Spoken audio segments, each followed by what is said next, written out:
dans cette vidéo du système oscillant. Alors vous avez dans le programme 4 systèmes oscillants: pendule élastique, pendule de torsion, pendule pesant et pendule simple. Le pendule élastique, il est constitué principalement d'un ressort de constante de raideur K. Son extrémité est fixée sur un support fixe. L'autre extrémité, on a attaché un corps. Ici, un cavalier. Le dispositif expérimental, c'est un cavalier qui peut glisser sur un banc à coussin d'air sans frottement. Si le cavalier est au repos, donc c'est-à-dire si la règle est horizontale, eh bien, on va prendre sa position d'équilibre comme origine de l'axe X. À partir de cette position d'équilibre, je déplace le corps, le cavalier, d'une distance X max. Je lâche sans vitesse initiale et va prendre un mouvement de va-et-vient autour de sa position d'équilibre. Bien, si je repère deux positions qui sont particulières, c'est-à-dire le cas où il est à droite de haut, c'est-à-dire ça correspond au ressort allongé, et une situation où il se trouve à gauche, c'est-à-dire il correspond au ressort comprimé.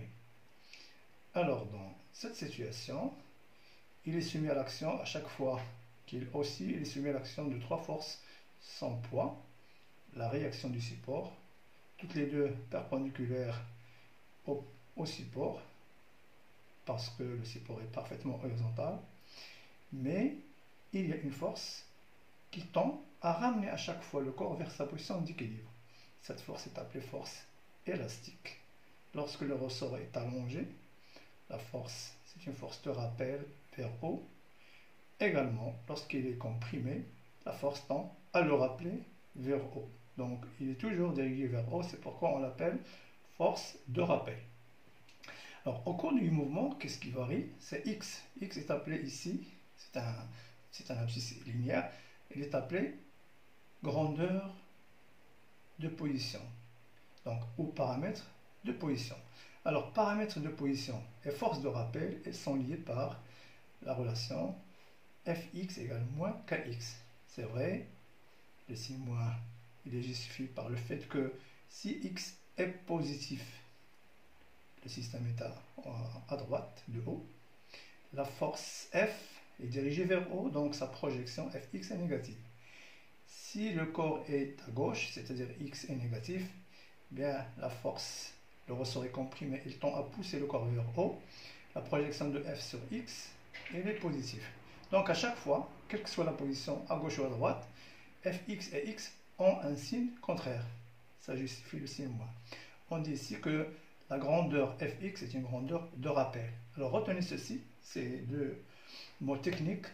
La grandeur de rappel et le paramètre de position, ils sont liés par cette relation moins Kx.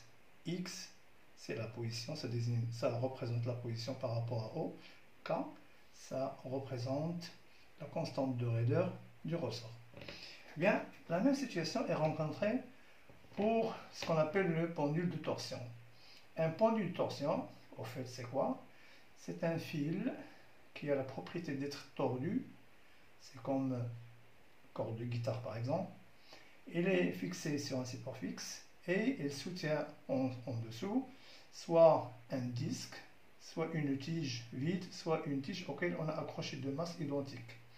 Alors si vous tournez la tige d'un angle θ et vous lâchez, ou le disque d'ailleurs, eh bien il va prendre un mouvement de rotation autour de cette position d'équilibre. Il va rester horizontalement. Pendant ce mouvement de rotation, eh bien ce qui varie comme paramètre de position, c'est l'angle θ par rapport à une direction prise comme référence. Eh bien, pourquoi? Eh bien tout simplement, à chaque fois, il se met à l'action d'un moment appliqué, exercé par le fil. C'est une propriété du fil lorsqu'il est tordu. Il applique un moment qui tend à ramener le dispositif tige ou disque vers sa position d'équilibre stable. On parle aussi du moment de rappel. Eh bien, on a vu en classe de tronc 1 que ce moment de rappel est linéairement proportionnel au paramètre de position angulaire θ. Avec C, c'est la constante de torsion. Et on a moment du torsion est égal à moins cet état. Remarquez la grande ressemblance entre ces deux relations.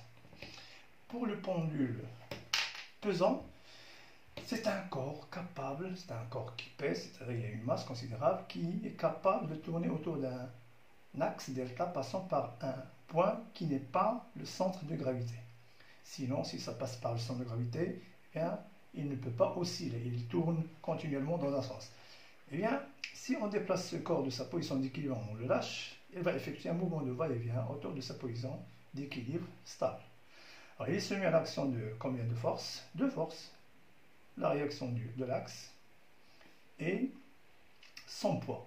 Eh bien, c'est son poids qui va le faire osciller parce que le moment de R, il est nul, ça coupe l'axe.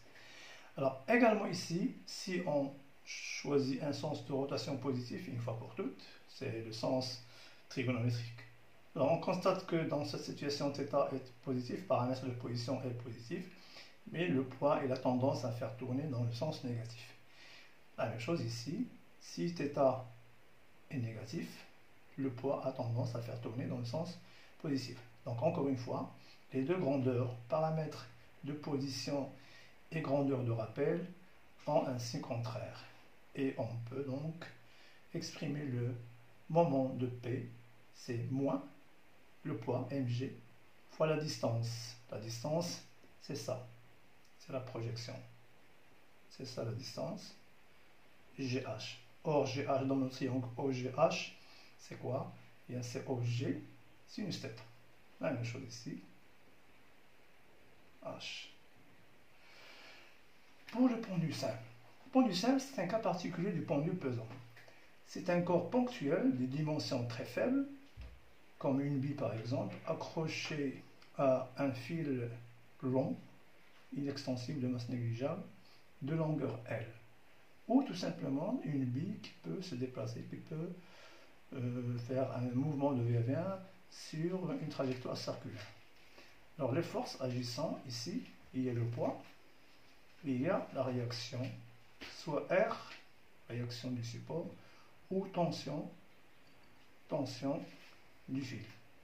Alors encore une fois ici, on peut remarquer la même chose, la grandeur de position, paramètre de position, θ, paramètre angulaire, et le poids, ils ont toujours un signe contraire, c'est-à-dire si θ, bien sûr par rapport à un sens choisi arbitrairement positif, si θ est positif, le moment du poids est négatif, et également ici, θ négatif, le moment du poids est positif.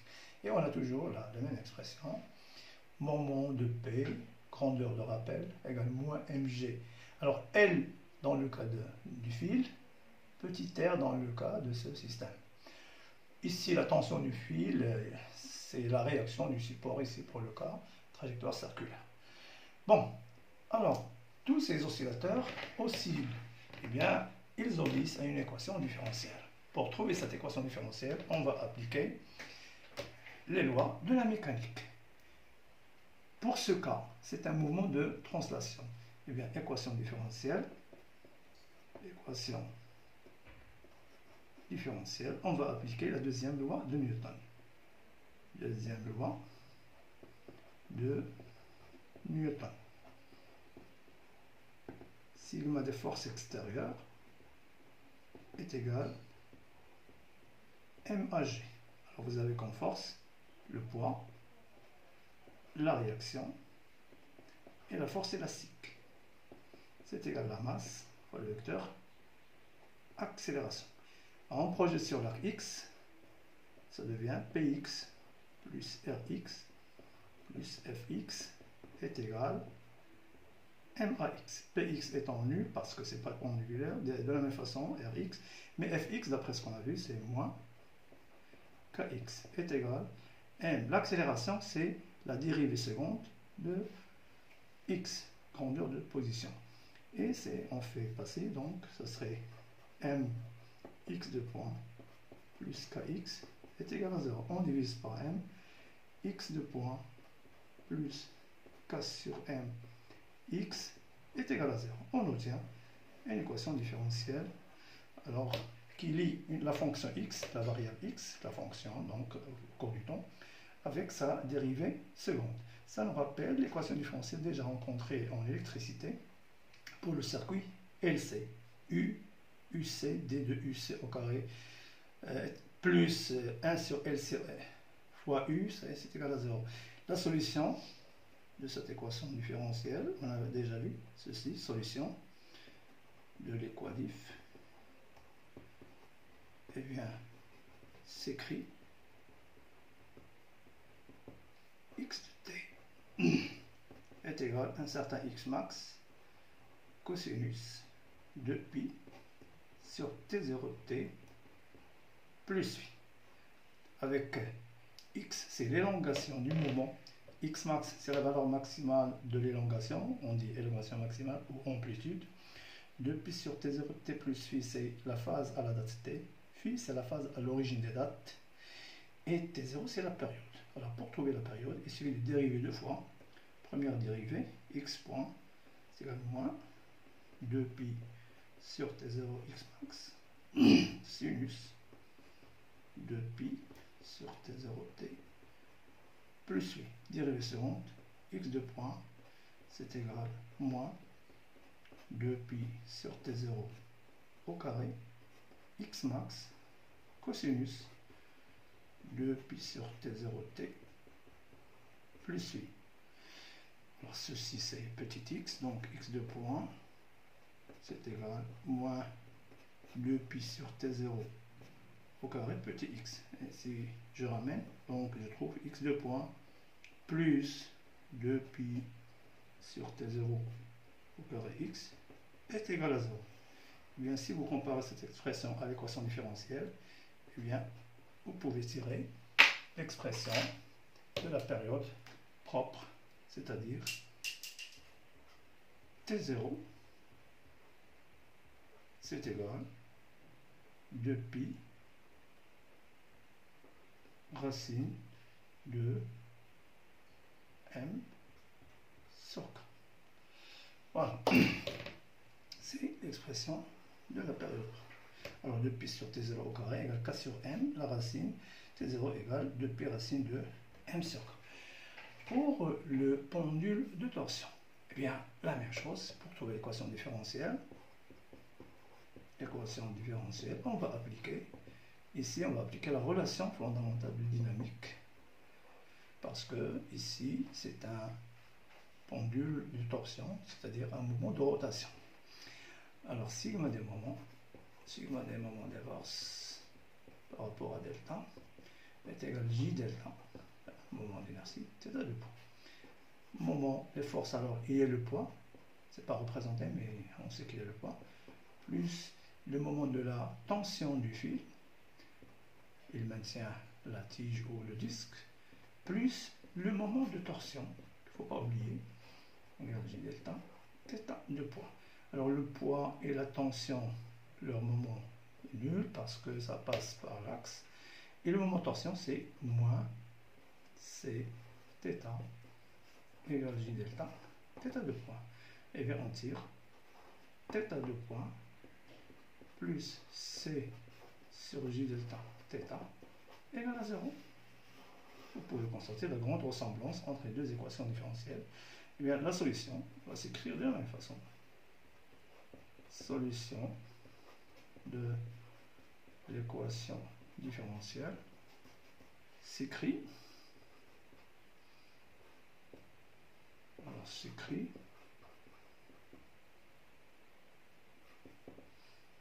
θ de t est égal à θ max cosinus 2 pi sur t0 t plus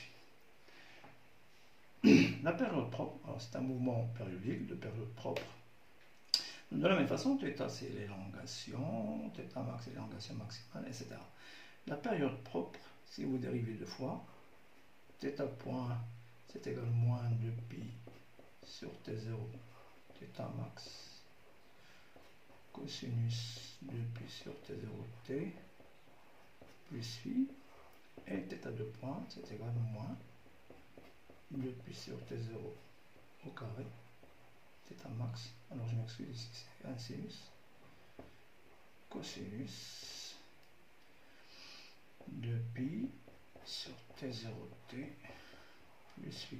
On peut constater que θ max cosinus c'est petit θ, donc c'est moins de pi sur T0 au carré θ de T. Et bien, θ de point plus 2 pi sur T0 T au carré θ, c'est égal à 0. Et de la même façon, on peut tirer la période propre T0 égale 2 pi racine de, alors c'est J delta sur C. J delta sur C. Pour le pendule pesant, on va appliquer également, pour trouver l'équation différentielle, la relation fondamentale de dynamique parce qu'il s'agit de mouvements de rotation. Sigma des moments de force par rapport à delta, J delta θ de point. J'ai ici le moment de R plus le moment de poids et de force, bien sûr, par rapport à delta. C'est égal à J delta θ de point. Moment de R est nu, ça coupe l'axe. Le moment du poids, comme ce qu'on a dit, c'est moins mg. Alors OG c'est la distance. Mg d sinus θ est égal à J delta θ de point. Et en fin de compte, θ de point plus mgd sur J delta sinus θ est égal à 0.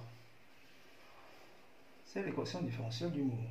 Alors on peut constater que cette équation ne ressemble pas aux deux autres équations.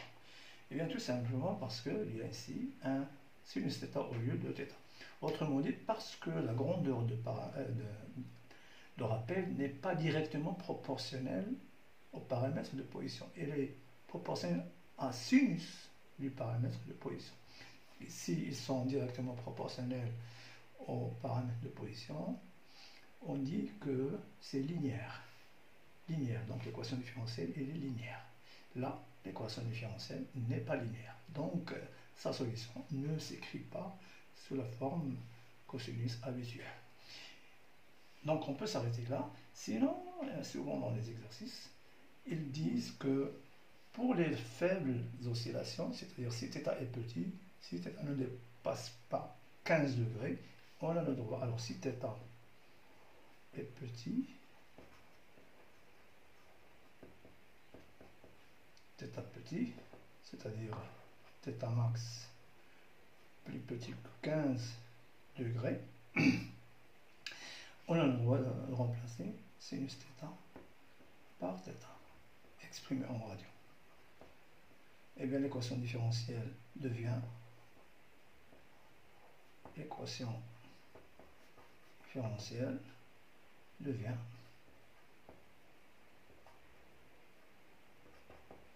θ de point plus mgd sur J delta θ égale à 0.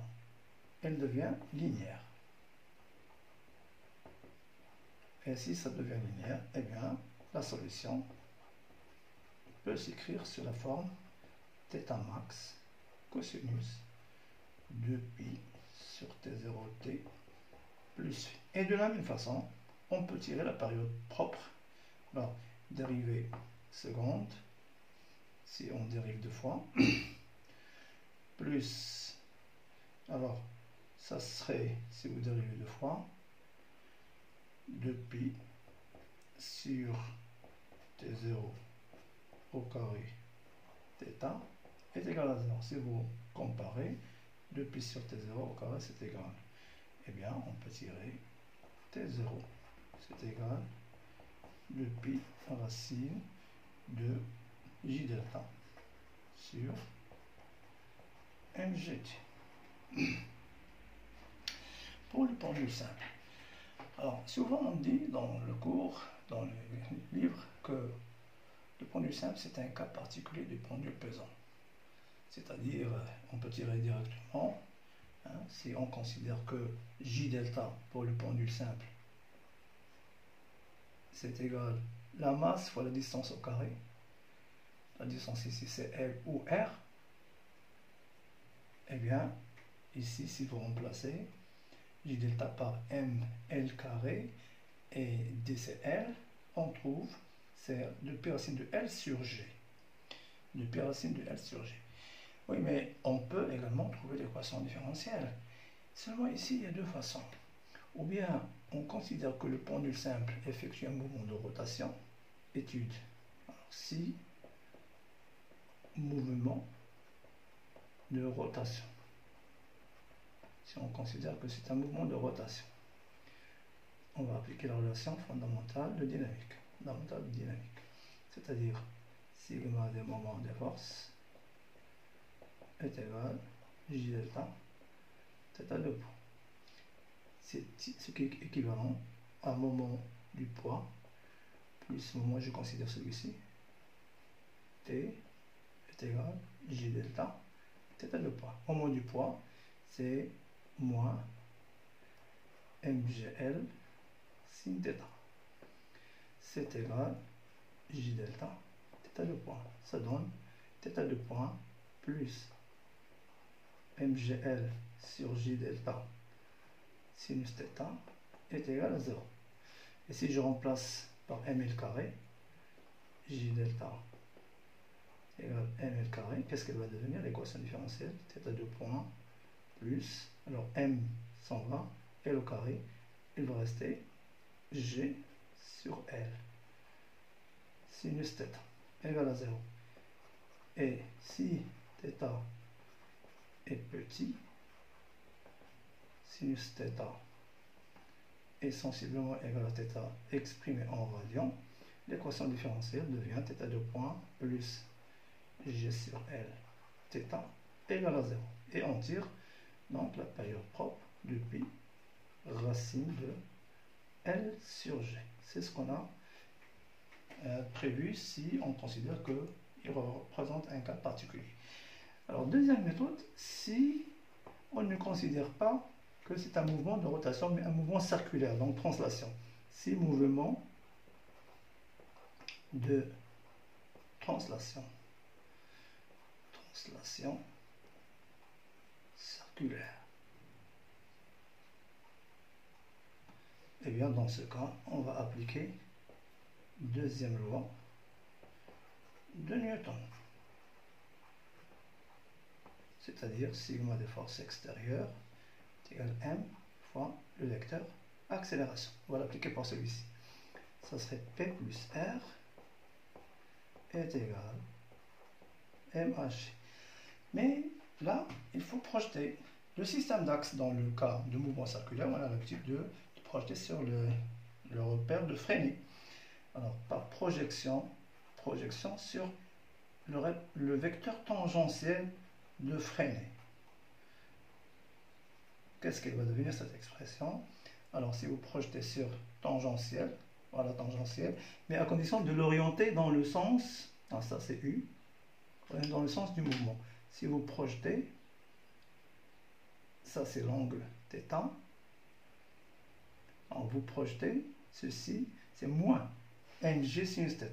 Donc, moins mg sinus θ plus projection de R c'est 0 est égal à m à tangentiel. Avec A tangentiel, dans le repère de Freinet, c'est d de V sur d de t. Et sachant que V c'est égal à R oméga, petit r ici, R oméga, oméga c'est θ point, eh bien, qu'est-ce qu'elle va devenir l'expression? Moins mg sinus θ est égal à mr dérivé, c'est θ de point. Simplifie par m et on tire θ de point plus g sur r sin θ égale à 0. Et si θ est petit,